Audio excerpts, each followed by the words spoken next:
বিপিএলে ১৩৭ কোটি টাকা আয় হয়েছে গত ৩ বিপিএলে। সর্বশেষ বিপিএলে বুলবুলের আমলে আয় হয়েছে ৩৬ কোটি টাকা, আর ফারুকের আমলে হয়েছে ৫৬ কোটি। তার আগের আসরের সংখ্যাটা ৪৪ কোটি ছিল। তবে এই আয়ের কথা শুনে যারা খুশি হচ্ছে তাদের চোখ কপালে উঠবে ব্যয়ের কথা শুনলেও। বিপিএলের আয় ব্যয়ের গত ৩ হিসেব নিয়ে থাকছে প্রতিবেদন। একটা সময় নাম বদনাম যাই হোক, বিপিএল থেকে বড় অঙ্কই আয় করেছে বিসিবি। তবে তার ধীরে ধীরে আয়ের পরিবর্তে কত বেশি লস করা যায় সেই প্রতিযোগিতায় যেন নেমেছে। বাংলাদেশ প্রিমিয়ার লিগের ১০ম আসরে ২০২৩-২৪ মৌসুমে মোট আয় হয়েছিল ৪৪,৩,৫৩,০৩৬ টাকা।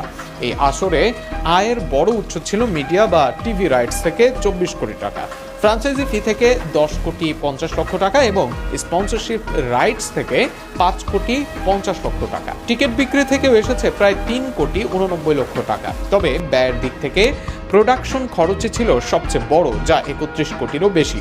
এছাড়া লজিস্টিক্স, প্রাইজ মানি ও বিভিন্ন কমিটির খরচ মিলিয়ে মোট ব্যয় দাঁড়ায় ৫০,৫৮,৭৩,৩৮৬ টাকা। ফলে আসরটি শেষ হয় প্রায় ৬,৫৫,০০,০০০ টাকার লোকসানে। এ যেন বিসিবি ধরতে পারে লাভের আসর হিসেবেই, কেননা পরের ২ আসরে যা হয়েছে তা রীতিমতো তামাশা।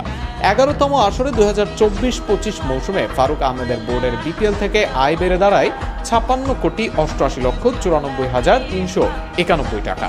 এখানেও সবচেয়ে বড় অবদান ছিল মিডিয়া বা টিভি রাইটস থেকে ২৪ কোটি টাকা। পাশাপাশি ফ্র্যাঞ্চাইজি ফি থেকে ১০,৫০,০০,০০০ টাকা, স্পন্সরশিপ থেকে ৫,৫০,০০,০০০ টাকা এবং টিকিট বিক্রি থেকে ১২ কোটির বেশি আয় আসে। তবে ফারুক এত টাকা আয় করেও ব্যাংক ব্যালেন্স করতে পারেনি বিসিবি।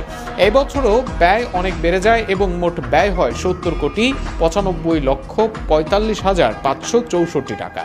প্রোডাকশন খরচ ছিল ২৮ কোটির বেশি। এছাড়া লজিস্টিক্স, প্রাইজ মানি ও ফ্র্যাঞ্চাইজিতে রেভিনিউ শেয়ারিং বড় ব্যয়ের খাত হিসেবে সামনে আসে। এতে করে এই আসরেও প্রায় ১৪,৬,০০,০০০ টাকার লোকসান হয়। সর্বশেষ ১২তম আসরে ২০২৫-২৬ মৌসুমে বুলবুলের বোর্ডের আয় কমে নেমে আসে ৩৬,১১,৬৭,৮৫০ টাকায়। বড় ধাক্কা আসে মিডিয়া রাইটস থেকে, যা কমে দাঁড়ায় প্রায় ১১,১০,০০,০০০ টাকা। ফ্র্যাঞ্চাইজি ফি থেকে আসে ১০ কোটি টাকা, স্পন্সরশিপ থেকে মাত্র ৩,৮০,০০,০০০ টাকা এবং টিকিট বিক্রি থেকে ৬,২৩,০০,০০০ টাকা।